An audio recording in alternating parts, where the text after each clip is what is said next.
우리 함께 묵도하심으로 예배 시작하겠습니다.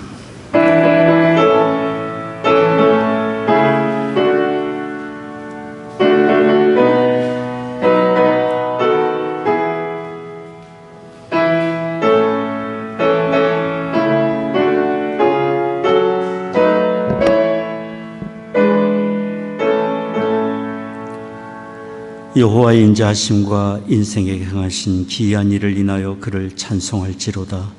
저가 사모하는 영혼을 만족해 하시며 줄인 영혼에게 좋은 것으로 채워주심이로다. 존귀하신 아버지 하나님, 구원의 은혜를 베푸시며 날마다 의의 길, 선한 길로 인도하시는 아버지 하나님을 찬송합니다. 오늘도 저희들 주여 부르심 받아 이처럼 모여 예배합니다. 이곳에 주의 거룩하신 영으로 임재하시사 홀로 존귀와 영광을 받으시옵소서. 우리 드리는 찬송과 기도와 묵상이 아버지 하나님께 다 연락되기를 원합니다. 우리 주 예수 그리스도의 거룩하신 이름으로 기원하옵나이다. 아멘. 자리에서 기립하셔서 함께 찬송하겠습니다.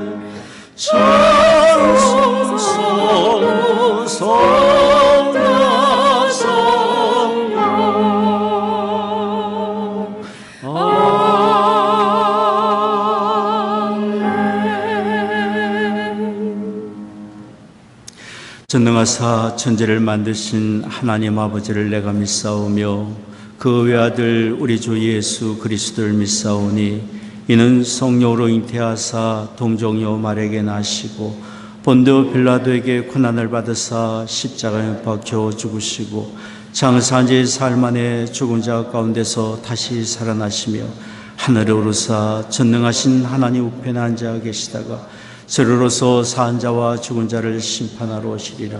성령을 믿사오며 거룩한 공예와 성도와 서로 교통한 것과 죄를 사하여 주시는 것과 몸이 다시 사는 것과 영원히 사는 것을 믿사옵나이다.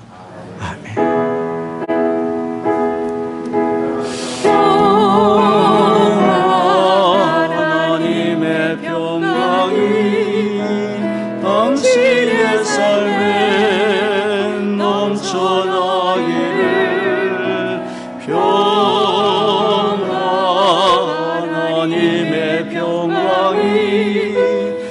당신의 삶에 가득하기를 축복합니다. 축복합니다.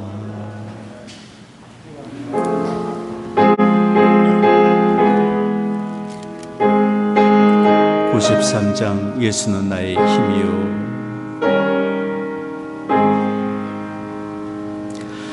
예수는 생명 되시니 구주 예수 떠나면 예수에 빠지리 눈물이 앞을 가리고 내 맘에 근심 쌓일 때 위로하고 인도시리 주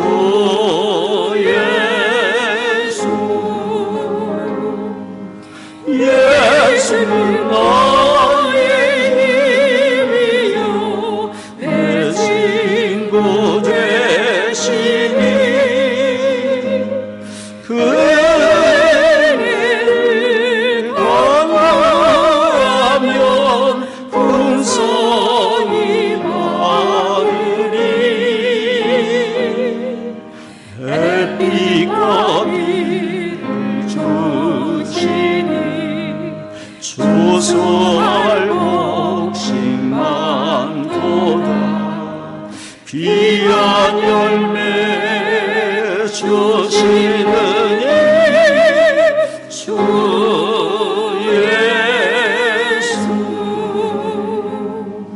예수 너의 힘이요 내 기쁨 되시니 그 능력을 주행하여 늘 충성하겠네. 주야로 보하시며 바른 길 가게 하시니 의지하고 따라가게 주 예수 나의 힘이요 내 소망 되시니 이 세상을 떠나갈 때 권영생 얻으리 한없는 복을 주시고 영원한 기쁨 주시니 나의 생명 나의 기쁨 주 예수. 아멘.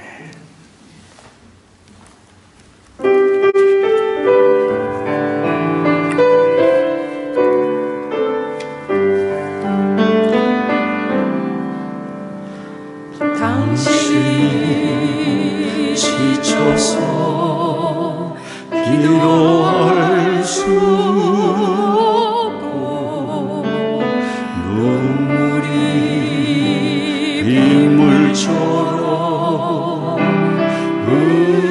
흘러내릴 때 주는 하시네 당신의 사랑으로 돌봐주시네.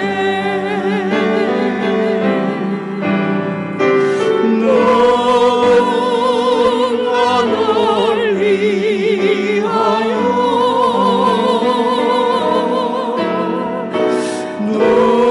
누군가 기도하네. 내가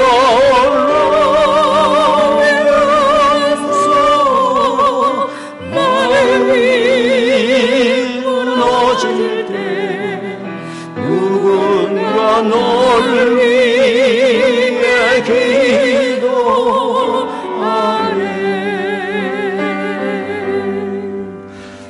당신이 외로이 홀로 남았을 때 당신은 누구에게 위로를 얻나. 주님은 아시네 당신의 마음을 그대 홀로 잊지 못하고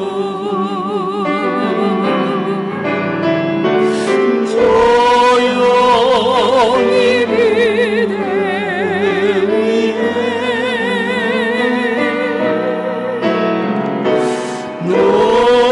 누군가 기도하네. 내가 홀로 외로워서 마음이 무너질 때 누군가 널 위해 기도하네.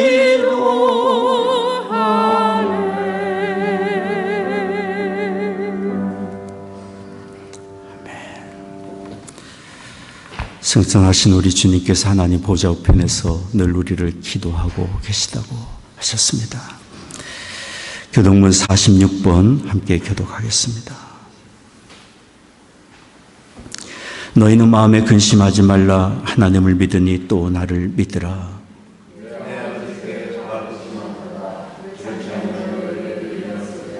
내가 너희를 위하여 처소를 예비하러 가노니 가서 너희를 위하여 처소를 예비하면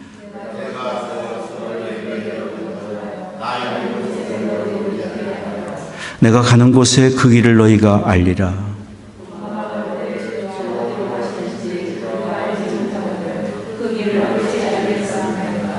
예수께서 가라사대 내가 곧 길이요 진리요 생명이니 아멘.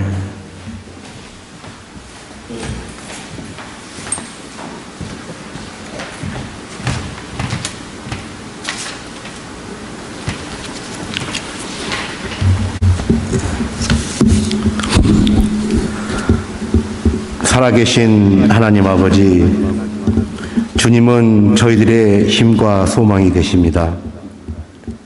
우리가 아직 죄인 되었을 때 택하여 불러주시고 주님의 거룩한 자녀 삼아주시어서 영원한 생명을 주신 우리 주님을 찬양합니다.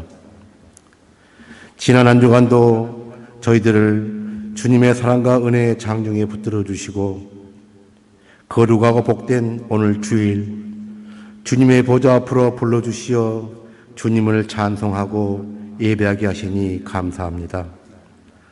온 마음과 정성을 다해드리는 저희의 예배를 기쁘게 받아주시옵시고 예배 가운데 주님의 임재를 경험하고 축복과 은혜가 넘치는 예배 시간 되게 하여 주시옵소서. 지난 시간들에 지은 죄와 허물들을 주님 앞에 고백합니다. 주님의 뜻 가운데 살기를 원하면서도 나의 뜻을 주장하고 주님의 영광을 드러낸다 하면서도 나의 욕심을 앞세우며 주님의 말씀대로 살기보다는 나의 생각과 의지대로 행하였습니다. 주님의 자녀답지 못함을 회개하며 용서를 구하오니 주님 긍휼과 자비 베풀어 주시옵소서.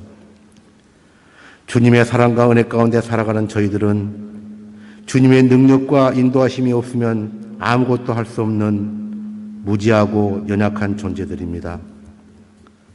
하나님의 진리와 사랑으로 붙들어 주시옵시고 생명의 말씀으로 교훈하셔 주시어서 저희들 심령 가운데 하나님의 나라가 임하게 하여 주시옵소서. 하나님의 뜻과 계획 가운데 모자교 교회를 세워주시고 지금까지 인도하여 주시는 우리 하나님, 모자교 교회가 하나님의 영광을 드러내고 예수 그리스도의 복음을 증거하는 교회가 되게 하여 주시옵소서. 서로 사랑하고 섬기며 우리에게 주신 소명과 사명을 잘 감당하는 공동체가 되게 하여 주시옵소서. 서로 협력하여 선을 이루며 주님의 형상을 담아내고 수많은 영혼들을 구원의 길로 인도하는 전도의 사명을 잘 감당할 수 있도록 저희들이 원합니다. 그러하오니 모자교 교회를 부흥시키시고 성장시켜 주시옵소서. 전쟁 가운데 있는 우크라이나와 러시아의 평화와 안정을 주시옵시고 새로운 지도자가 세워진 대한민국 이정자들이 하나님을 경외하고 분별력 있는 지혜로 정사를 잘 이끌어가게 하여 주시옵소서. 세계 열방에 그리스도의 복음을 전하시는 선교사님들과 그 가정을 축복하심으로 땅끝까지 이르러 주님의 복음을 넘치게 하여 주시옵소서. 하나님께서 기업으로 주신 우리 자녀들 기도합니다. 우리 자녀들의 삶 속에 주님 동행하여 주시사 바른 길로 인도가게 하시고 주님의 말씀과 교훈 안에서 겸손한 믿음의 삶을 살아갈 수 있도록 주님 도와주시옵소서. 말씀을 받습니다.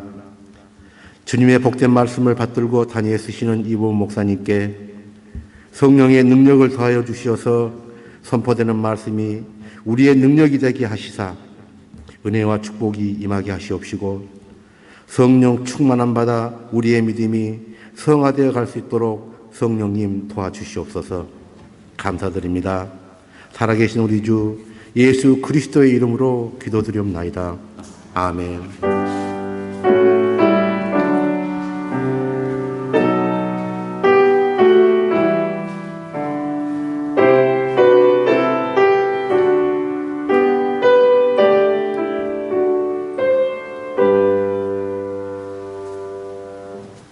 오늘의 말씀은 사도행전 4장 1절로 4절입니다. 사도들이 백성에게 말할 때에 제사장들과 성전 맡은 자와 사도개인들이 이르러 백성을 가르친가 예수를 들어 죽은 자 가운데서 부활하는 도 전함을 싫어하여 저희를 잡음에 날이 이미 저문고로 이튿날까지 가두었으나 말씀을 들은 사람 중에 믿는 자가 많으니 남자의 수가 약 5천이나 되었더라. 아멘.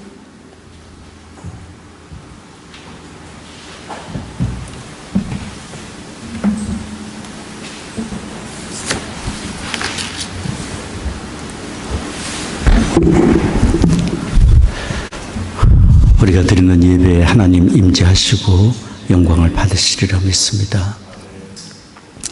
며칠 전에 만난 어느 분이 이렇게 말씀하셨습니다. 그동안 살아보니까 참 제가 발견한 것이 있습니다. 그것은 모든 사람이 다 각기 삶의 문제를 가지고 있고 기도 제목을 가지고 있다는 것입니다. 이런 얘기를 하셨습니다. 사실 우리가 경험하고 있고 느끼고 있는 일입니다. 나는 아무런 문제가 없습니다 라고 말할 사람 아무도 없고, 어려움을 당할 때 왜 나만 이런 일을 당하는지라고 사실 불평할 이유가 없는 것이, 우리 모두가 다 어려움 속에 살아가고 있고 문제 속에 살아갑니다. 해 아래 살고 있고 구름 아래 살고 있습니다. 그러니 우리에게 주어진 과제는 우리가 당하는 어려움, 고난에 대하여 우리가 어떤 자세를 가지고 살 것인가 하는 것입니다.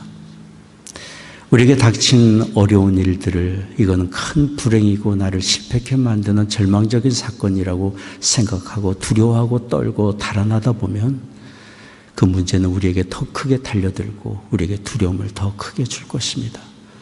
그러나 우리가 믿음을 가지고 우리에게 찾아온 직면된 문제를 맞설 때 그 문제의 해결의 길이 보이기 마련이고, 우리가 직면한 어려움을 통해서 우리는 한 단계 더 성장하는 인생 여정의 길로 나아갈 수 있습니다. 성경이 그런 사실을 우리에게 말해주고 있고, 성경에 등장하는 많은 사건들이 바로 우리가 어떻게 삶을 살아가야 할지 그런 지혜를 우리에게 가르쳐 줍니다. 오늘 김웅선 집사님이 읽어주신 사도행전 4장에 바로 주의 일을 하다가 어려움을 직면한, 큰 어려움을 당한 주님의 사도 베드로와 요한에 대한 기록을 우리가 읽게 됩니다. 성령 충만한 주의 사도입니다.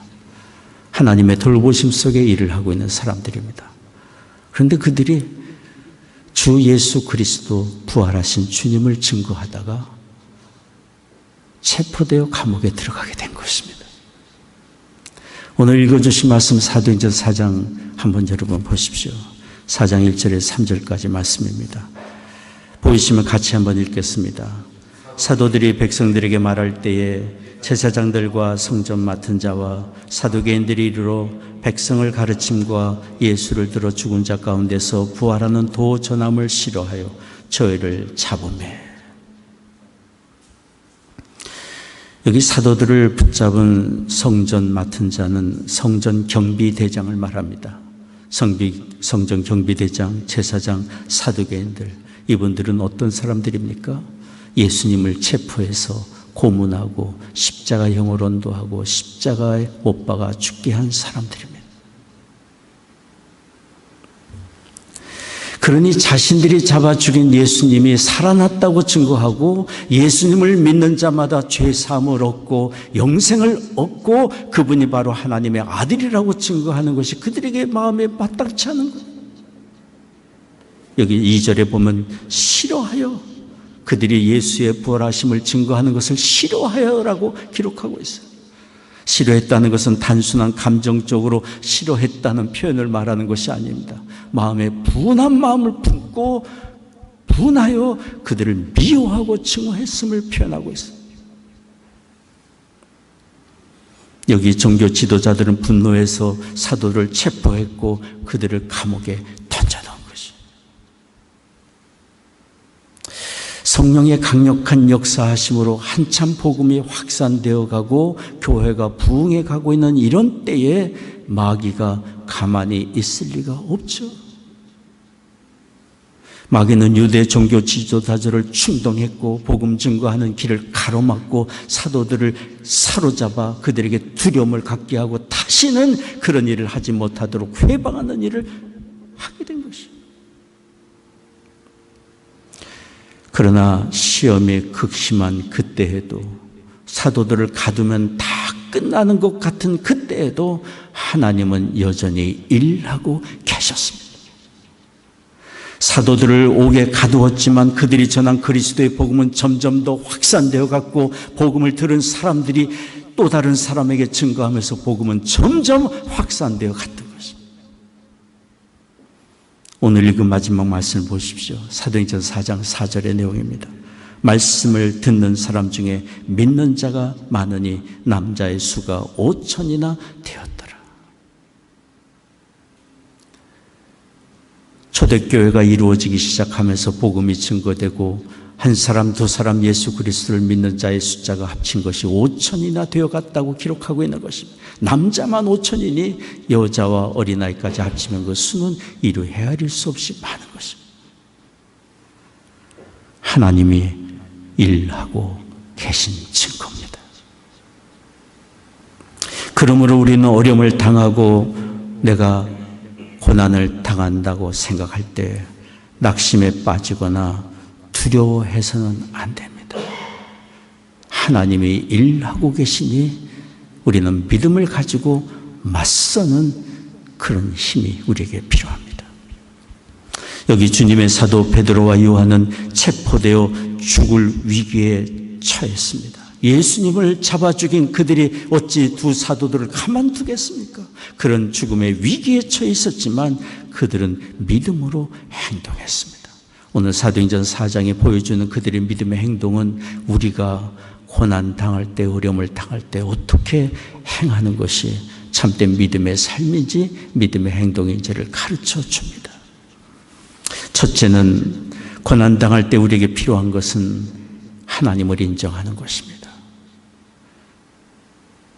앞길이 막히고 헤쳐나갈 길이 보이지 않고 완전히 실패로 내가 넘어져 있는 것 같은 그런 때에도 나를 돌보시고 나와 함께 하시는 하나님이 일하고 계시다는 것을 인정하는 것입니다. 믿음은 하나님의 일하고 계심을 인정하는 것 아닙니까? 입술로 고백하고 인정하고 대화 중에 하나님을 인정하는 그런 믿음의 고백이 우리에게 필요합니다. 잠언 3장 6절이 말합니다. 너는 범사의 그를 인정하라. 범사의 그를 인정하라. 그리하면 내 길을 지도하시리라. 하나님의 일하고 계심을 바라보고 입술을 열어 하나님의 일하고 계심을 인정하고 고백할 때 하나님의 인도하심이 보이기 마련인 것이고 우리는 닥친 어려움을 맞설 힘과 용기를 얻을 수 있습니다. 여기 감옥에 갇힌 베드로와 요한이 그랬습니다. 언제 죽임을 당할지 모르는 상황입니다. 내일 아침이면 죽을지 언제 끌려다가 어떤 고문을 당할지 모를 그런 위기의 상황이었지만 그들은 하나님의 일하고 계심을 인정했어요. 그래서 담대했어요. 사도들이 붙잡힌 그 다음 날 그들은 유대 지도자들이 모인 공회 한가운데 세워졌습니다. 예수 그리스도의 이름을 증거하는 그들을 정죄하고 심판할 의도로 그들을 한가운데 세웠습니다. 다시는 그런 일을 하지 못하도록 엄벌할 그런 의도를 가지고 두 사도를 공회 한가운데 섰습니다. 상상해 보십시오. 두려움이 가득 찰 수밖에 없는 그런 상황이에요. 그런데 오늘 우리가 읽지 않았습니다만 사도행전 4장 8절에 보면 사도들의 모습이 나옵니다. 이에 베드로가 성령이 충만하여 가로되 백성의 관원과 장로들아, 백성의 관원과 장로들아, 내가 하는 말을 들으라. 내가 하는 말을 들으라. 사람이 두려움에 빠지면 위축되기 마련이고 두려움의 대상으로부터 피하려고 하는 것이 사람의 모습 아닙니까? 그러나 여기 베드로는 조금도 위축되지 않고 자기를 신문하는 그들의 이름을 부르며 내가 할 말이 있다고 얘기하고 있는 거예요. 40년 병든 그 사람을 고친 사람이 누구냐? 하나님의 아들 예수 그리스도이고 우리가 증거하는 분이 누구냐? 오리라 하신 바로 예수 그리스도 하나님의 아들이시고 우리의 구원의 주임을 증거한 것입니다. 신문을 받고 두려움에 처해야 될 두 사도는 오히려 담대했고 그들을 위협하고 신문하던 유대 지도자들은 어찌할 줄을 모르고 당황했습니다. 사도행전 4장 16절 말씀을 보십시오. 이 사람들을 어찌할꼬 서로 쳐다보며 감당이 안 되네. 어떻게 하면 좋을꼬? 두려워 떨며 살려달라고 애걸복동할 줄 알았는데 이렇게 담대하게 자기들의 이름을 부르며 증거하지 말라 하는 예수 그리스도를 또 증거하니 우리가 어떻게 감당할 것인가?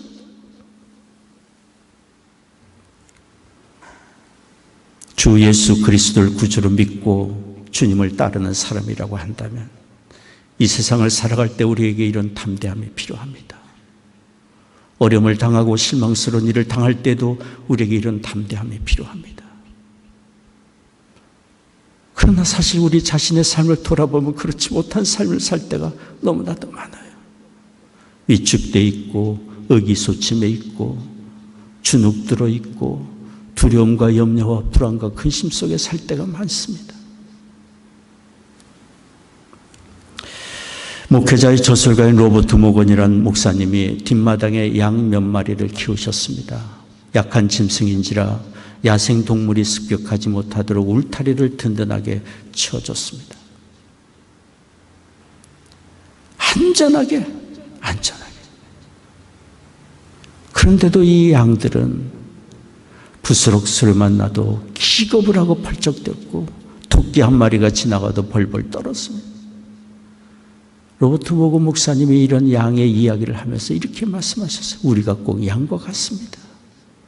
작은 일에 낙심하고 슬퍼하고 좌절하고 다 틀렸다고 탄식하는 우리의 모습이라고 얘기를 했어요. 며칠 전에 어느 청년이 저한테 이런 얘기를 했습니다. 제 마음에 두려움이 있습니다. 그래서 제가 어떤 두려움이 있느냐 물었어요. 그랬더니 저의 미래에 대한 두려움이라고 그랬어요. 나의 간절한 기대와 소망이 이루어지지 않으면 어떡할까? 내가 실패자의 인생이 되면 어떡할까 하는 두려움이 있다고 그랬어요. 남녀노소 불구하고 이런 염려와 두려움, 미래에 대한 불안감은 누구나 다 있기 마련입니다. 우리가 육신을 입고 있지 않습니까? 그러나 두려움의 감정이 찾아올 수 있지만 두려움의 감정이 우리를 지배하게 해서는 안 됩니다. 우리는 다스리며 살아야 되잖아요. 믿음의 사람이니까. 만약에 우리가 불안과 두려움, 내일에 대해서 안절부절해 있다면 그것은 우리를 돌보시고 지금 우리의 삶에 동행하시며 일하고 계시는 하나님을 부정하는 거예요. 그렇지 않습니까? 영국의 잔 웨슬레가 그런 얘기를 했잖아요. 우리가 염려와 불안과 두려움에 사는 것은 하나님의 크신 사랑과 능력으로 우리를 지키고 돌보시는 그 사실을 인정하지 않는 것이다. 하나님의 능력이 부족해서 우리를 제대로 돌보지 못하실 것이라고 생각하는 것이다. 그것은 하나님에 대한 불법이라고 얘기를 했어요.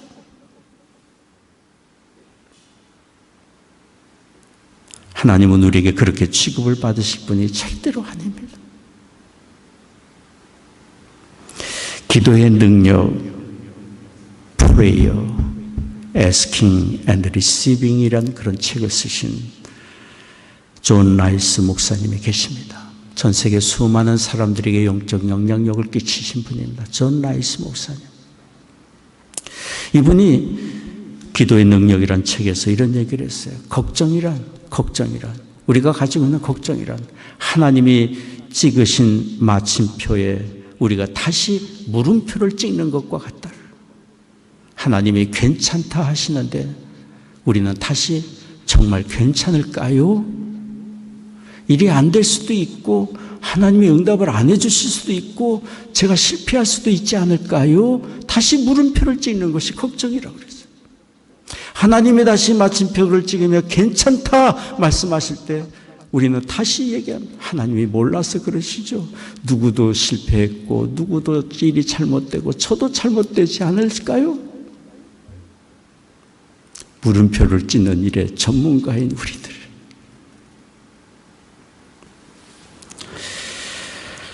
의심과 불안으로 두려움으로 나를 돌보시는 전능하신 하나님을 무능하신 분으로 만들고 사는 우리의 모습, 그렇게 돼서는 안 됩니다. 신앙이란 하나님을 인정하는 것입니다.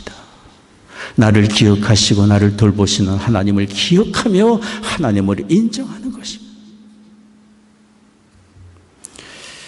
주께서 분명히 우리에게 말씀하셨습니다. 이사야 41장 10절 말씀입니다. 여러분 보이시면 같이 읽겠습니다. 두려워 말라, 내가 너와 함께 함이니라. 놀라지 말라, 나는 내 하나님이 됨이니라. 내가 너를 굳세게 하리라. 참으로 너를 도와주리라. 참으로 나의 의로운 오른손으로 너를 붙들리라. 히브리어의 문법은 반복은 강조입니다. 전능하신 하나님이 의심과 두려움 많은 우리에게 말씀하시고 또 말씀하시고 또 표현하신 걸 또 표현하시며 반복해서 말씀하고 있지 않습니까? 참으로 너를 도와주리라. 참으로 너를 붙들리라. 하나님이 붙드시는 손에서 우리를 누가 빼앗겠습니까? 환난이나 곤고나 죽음의 위협이 우리를 하나님의 사랑에 돌보시면서 빼앗을 수 있겠습니까? 하나님의 지하 운동이라는 책을 쓰신 분이 있습니다. 하나님의 지하 운동. 루마니아의 리차드 범브란트 목사님. 공산권 아래서 복음을 증거하다가 체포되셨습니다. 14년간이나 감옥소에 지내다가 나중에 사형 언도를 받았습니다. 범브란트 목사님의 마음에 낙심이 찾아왔습니다. 그러나 목사님인지라 성경을 펴서 주의 음성을 듣고자 했습니다. 성경을 펴서 읽다가 너무도 놀라운 사실을 발견했어요. 두려워 말라라는 말씀이 얼마나 자주 반복돼서 나오는지 무려 366번이나 성경에 기록되어 있는 것을 발견하게 된 거예요. 그리고는 범버란트 목사님이 깨달은 바가 있어요.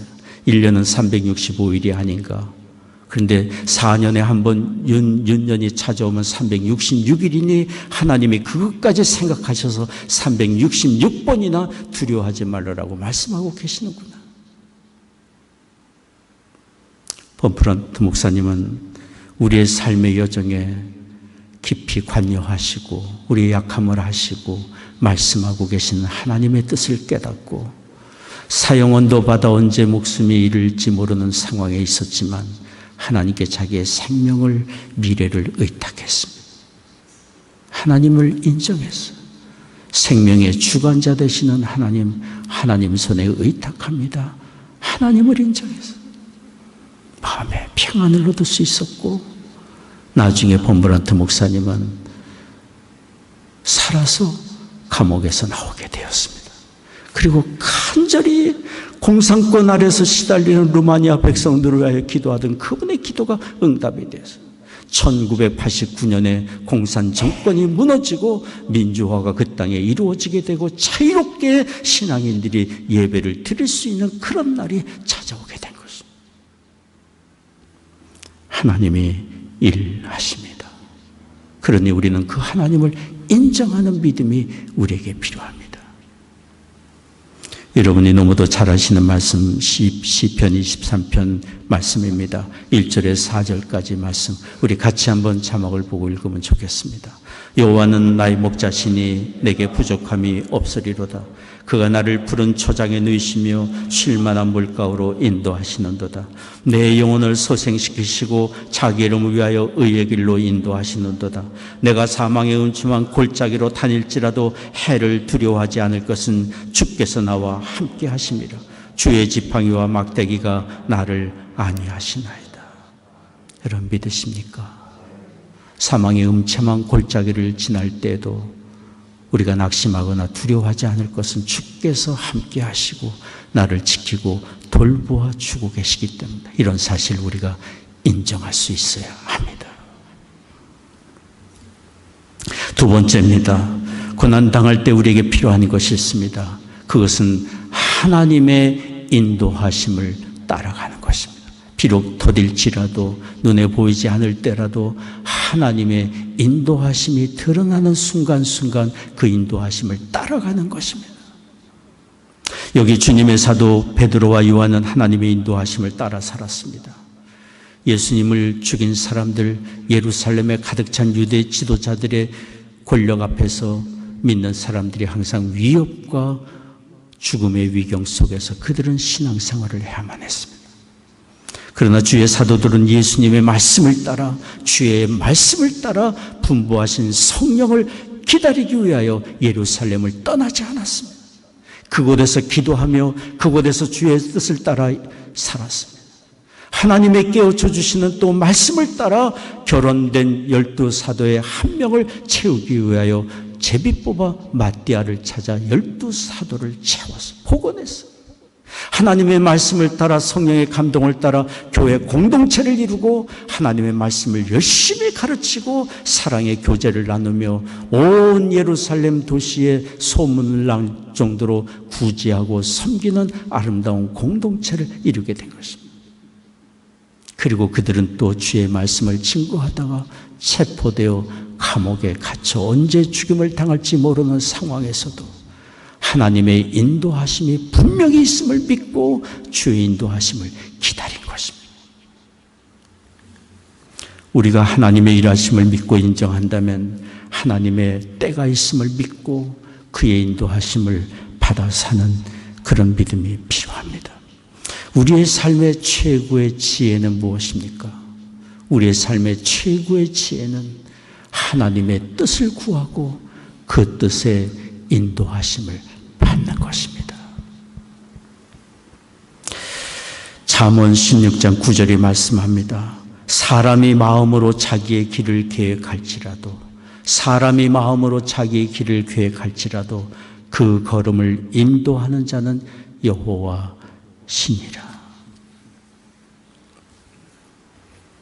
이스라엘 백성들이 광야 40년 여행을 마치고 가나안 땅에 들어갈 때가 되었습니다. 요단강만 건너면 가나안 땅에 들어갈 수 있는 때였습니다. 그들은 우르르 몰려 가나안으로 들어가지 않았습니다. 하나님이 지시하는 방침을 따라 하나님의 인도하심을 따라 가나안으로 들어갔습니다. 하나님께서 지도자 여호수아에게 두 가지 지침을 말했습니다. 첫 번째는 요단강을 건너기 전에 모든 백성이 다 성결케 하라. 몸을 깨끗이 하고 하나님 앞에 구별된 사람으로서의 자신을 정결하게 함으로 가나안 땅에 들어가 주의 영광을 위해 살 준비를 하라고 말했어요. 두 번째는 하나님의 언약궤를 맨 제사장들이 앞서가면 그 뒤를 따라가라고 그랬습니다.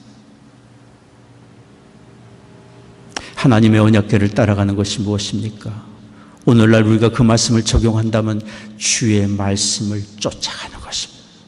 하나님의 뜻을 구하고 그의 밝혀주신 말씀을 쫓아가고 성령의 깨우치심을 쫓아가고 주께서 길을 열어주시는 선한 길을 한 걸음씩 나아가는 것입니다. 이스라엘 백성들이 그랬어요. 비록 더딜지라도 언약궤를 맨 제사장들이 앞서갈 때 한 걸음씩 그 뒤를 따라 그들은 무사히 요단강을 건너고 범람하는 요단강을 건너고 가나안 땅으로 들어갈 수 있었던 것입니다. 하나님의 인도하심이 때로는 우리 눈에 보이지 않을 수 있고 하나님이 일하시지 않는가 의심이 찾아올 수도 있습니다. 한없이 기다려야 할 때도 있습니다.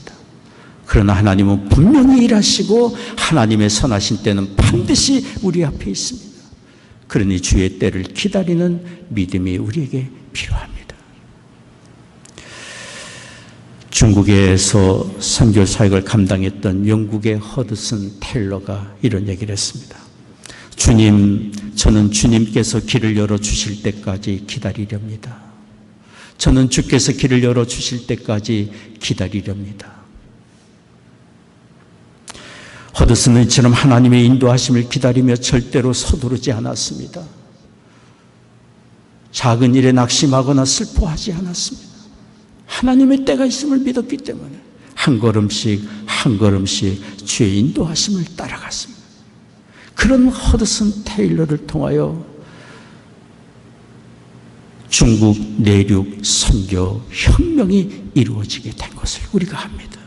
수많은 영국의 젊은이들이 허드슨에게 몰렸고 복음 증거의 위대한 역사를 이루게 되었습니다. 서두르지 않았지만 확실하게 하나님의 인도하심을 쫓아갔던 허드슨 테일러. 한 걸음씩 한 걸음씩 주의 인도하심을 따라가는 우리에게 때가 되면 확실하게 하나님의 인도하시는 그 일이 우리에게 드러나게 마련이고 주의 선하신 인도하심을 보게 되리라 믿습니다. 한 사람이 주님의 일에 헌신하고 열심히 일을 하다가 그만 건강이 악화가 되었습니다. 요양이 필요했습니다. 이탈리아로 가서 몸을 좀 쉬고자 했습니다. 그런데 이탈리아로 가는 도중에 열병에 걸리고 말았습니다.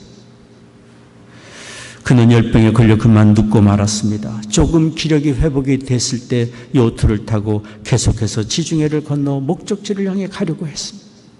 그런데 바람이 불어야 요트가 갈 터인데 한 점 바람이 불지 않고 며칠 몇 날 바람 없이 요트는 바다 한가운데서 맴맴 돌고 말았습니다.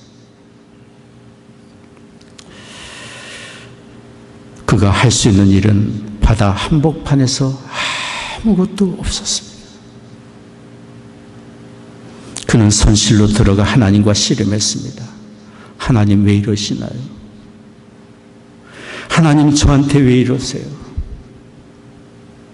저는 주님을 위해 일을 하다가 이렇게 병들고 지쳤습니다. 왜 그런데 저를 조금도 도와주지 않으십니까? 그는 그렇게 한참을 하나님과 씨름하다가 성경을 펴읽기 시작했습니다. 그가 성경을 읽다가 한 구절에 마음이 붙들렸는데요. 시편 107편 13절 14절 말씀입니다. 여러분 보이십니까? 같이 읽겠습니다. 이에 저희가 그 근심 중에 여호와께 부르짖음에 그 고통에서 구원하시되 흑암과 사망의 그늘에서 인도하여 내시고 그 얼굴줄을 끊으셨도다.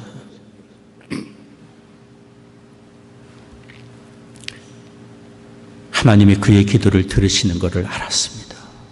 그리고 때가 되면 하나님께서 흑암의 고통에서 건져주시고 얼금의 모든 어려움의 사슬들을 다 끊어 자유케 해주실 때가 있음을 믿게 되었어요.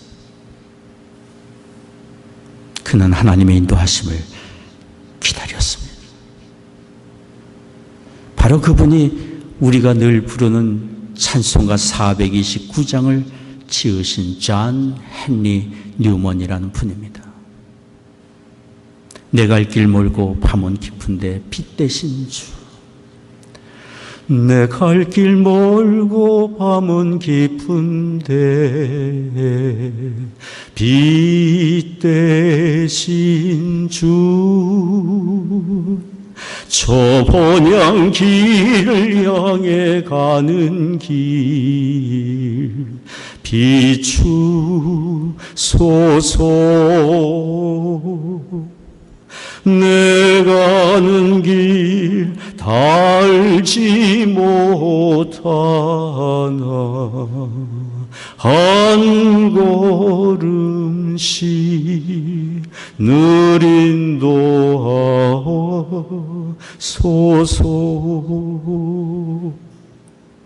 인류 역사를 두고 수많은 사람들에게 위로와 소망을 갖게 하는 찬송가가 바로 그렇게 고난 중에 탄생된 것입니다. 한 걸음씩 한 걸음씩 하나님이 우리를 인도하십니다. 우리는 우리의 가는 길 모르지만 하나님은 아시고 하나님이 일하고 계시고 인도하고 계시니 우리가 믿음으로 하나님의 인도하심을 따라가야 할 줄을 믿습니다. 로마서 8장 28절에 말씀합니다. 여러분 보시면 같이 읽겠습니다. 우리가 알거니와 하나님을 사랑하는 자 곧 그 뜻대로 부르심을 입은 자들에게는 모든 것이 합력하여 선을 이루느니라. 모든 것이 합력하여 선을 이루시는 하나님이십니다. 마지막 세 번째입니다. 고난 중에 우리가 할 일이 있습니다. 적극적으로 우리가 할 일이 있습니다. 그것은 하나님을 높이고 찬송하는 것입니다. 우리가 하나님을 인정하고 하나님의 인도하심을 따르기를 원한다면 하나님께서 그동안 우리에게 베푸실 일을 기억하고 인정하며 하나님을 높이고 찬송하는 것입니다. 여기 베드로와 요한 사도를 보십시오. 유대의 사내들인 공의 앞에서 그들은 위협을 받았지만 도리어 구원의 주 예수 그리스도의 이름을 높이며 하나님의 구원의 은혜를 증거하는 그 기회로 삼았습니다. 나를 주 예수 그리스도 안에서 택하시고 부르시며 의롭게 하시고 영원롭게 하시며 이 땅에 사는 날 결단코 홀로 두지 아니하시고 동행하시며 선한 길로 인도하고 계신 하나님을 우리가 기억한다면 어려움을 당할 때라도 우리는 그 하나님을 일하심을 인정하고 높이고 찬송할 줄 아는 우리가 되어야 합니다. 영국의 찰스 스폴전은 이런 얘기를 했습니다. 날마다 아침마다 우리는 찬양의 욕조에서 세수를 해야 한다. 날마다 아침마다 우리는 근심과 원망과 부러움의 두려움의 욕조가 아니라 찬양의 욕조에서 세수를 해야 한다. 우리는 찬송하도록 부름을 받은 사람이고 찬송하며 살 수밖에 없는 큰 은혜를 받은 사람이기 때문에 온 천지가 다 내게서 떠나가고 다 사라진다 할지라도 영원한 하나님의 나라가 우리에게 여전히 남아있으니 최고의 축복이 우리에게 남아있으니 하나님의 사랑은 변치 않고 우리는 그분의 사랑의 돌보심과 인도하심 속에 사니 우리는 어려움을 당할 때일수록 오히려 하나님을 찬송하고 높일 줄 아는 우리가 되어야 할 줄을 믿습니다. 찬송은 자녀 세대까지 유산으로 물려받습니다. 제가 그런 경험을 하고 있기 때문에 저희 어머님 늘 부르시던 찬송가 아들인 저에게 유산으로 남아있어요. 찬송가 455장 주 안에 있는 나에게 단 근심이 있으랴 십자가 밑에 나아가 내 짐을 풀었네 주님을 찬송하면서 할렐루야 할렐루야 내 앞길 멀고 험해도 나 주님만 따라가리. 찬송은 우리의 삶에 관여하시고 일하시는 하나님을 인정하는 것이고 찬송은 우리의 생활의 예배인 것이고 찬송은 하나님과 동행하는 사람의 부르는 삶의 곡정입니다. 우리의 삶에 하나님을 인정하고 높이는 찬양의 곡조가 가정에 풍성하고 우리의 삶에 풍성해지기를 원합니다. 눈물의 골짜기를 지난다 할지라도 우리는 그 찬송 부르며 하나님과 동행하며 주께서 인도하시는 소원의 항구로 마침내 우리는 인도함을 받게 될 것입니다. 기도하겠습니다. 자비로우신 아버지 하나님, 인생 여정길 우리가 가는 길을 우리는 모르지만 하나님은 아십니다. 어려움을 당할 때 우리가 그런 하나님을 인정하고 하나님의 선하신 인도하심을 따라가며 하나님을 높이고 찬송하는 우리가 되기를 원합니다. 오늘 예배하며 주 앞에 헌금을 구별하여 드립니다. 우리의 심령을 드리며 삶을 드립니다. 허락해 주신 가정마다 믿음과 사랑으로 든든히 세워져 가게 하여 주옵시고 우리의 자녀들 이룬 가정과 학업의 현장과 일터에 하나님 크신 은혜 내려주시사 늘 하나님의 일하심을 인정하고 기억하며 인도하심을 받으며 주를 높이고 찬송하는 우리의 자녀들 다 되게 하여 주옵소서. 이 어려운 때 성도들 가정에 경영하는 사업과 일터마다 은혜를 내려 주옵시고 능히 어려운 시절을 감당하게 하여 주옵소서. 육신 연약한 교우들이 있습니다. 이 시간 치유의 광선을 비추어 주시사 모든 질병과 연약한 굴복하여 떠나가게 하여 주옵시고 마음의 염려와 불안과 걱정도 떠나가며 하나님이 주시는 평강과 찬송으로 채워 주옵소서. 사랑하는 조국과 북녘 땅 하나님의 은혜 장징을 의탁합니다. 이 나라를 주의 의의 도구로 또한 사용해 주옵소서. 전쟁 중에는 우크라이나를 기억해 주시사 속히 전쟁이 그치고 평화가 그 땅에 임하게 하여 주옵소서. 감사하며 우리 주 예수 그리스도의 거룩하신 이름으로 기도하옵나이다. 예, 박세광 집사님 부부 그리고 아드님 오늘 예배 참석했다고 들었습니다. 환영합니다. 고맙습니다. 지난주도 광고 드린 것처럼 제7회 모자이크 기독 창작문의 공모전이 실시되고 있습니다. 주변에 널리 알려주시고 하나님 나라를 위해 작가로서 활동할 분을 공모로 찾고 있으니 이를 위해 기도해 주시고 널리 알려주시기를 바랍니다. 다음 주가 되네요. 5월 22일 날 오후 4시에 저드슨 대학에서 우리 피아노 반주로 듣고 계시는 송하의 참에 참여하는 미래를 여는 음악회가 있습니다. 여러분 관심을 가져주시면 감사하겠습니다. 주보에 저드슨 대학 주소가 기록이 되어 있습니다. 다른 광고는 주보를 참조해 주시면 감사하겠습니다. 우리 자리에서 기립하셔서 함께 찬송하겠습니다.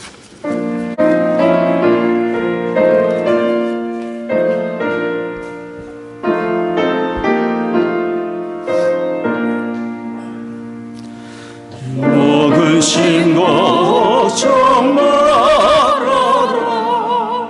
주 너를 지키리 주 날개 밑에 걸어라 주 너를 지키리 주 너를 지키리 아무 때나 어디서나 주 너를 지키리 늘 지켜주시니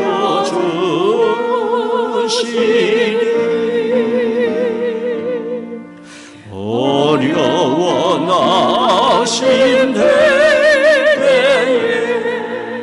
주 너를 지키리 위험한 일을 당할 때 주 너를 지키리 주 너를 지키리 아무 때나 어디서나 주 너를 지키리 늘 지켜주시리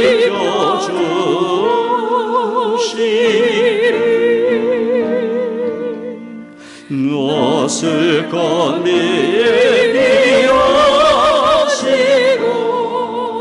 주 너를 지키리 구하는 것을 주시며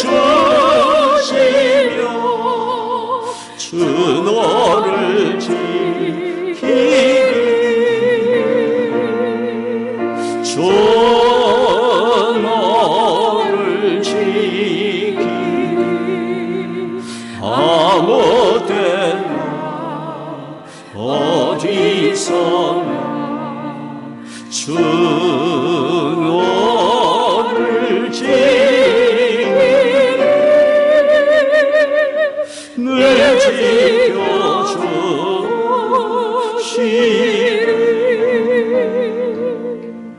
어려운 시험 당해도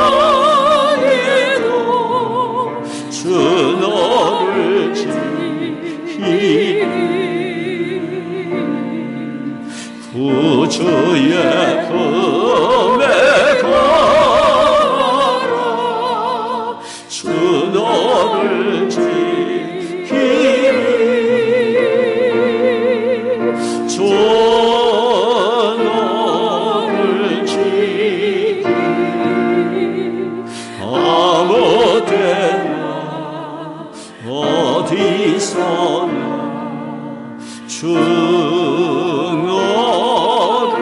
지키네 늘 지켜주시리.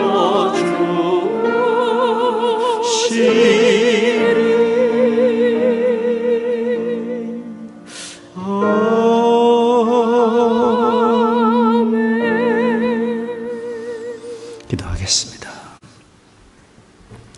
지금은 우리의 구원의 주 예수 그리스도의 은혜와 아버지 하나님의 크신 사랑하심과 성령의 위로 교통 임재하심이 오늘 예배하고 돌아가는 성도들의 심령과 가정과 산업의 현장 외에 이제로부터 영원히 함께 하시기를 축원하옵나이다.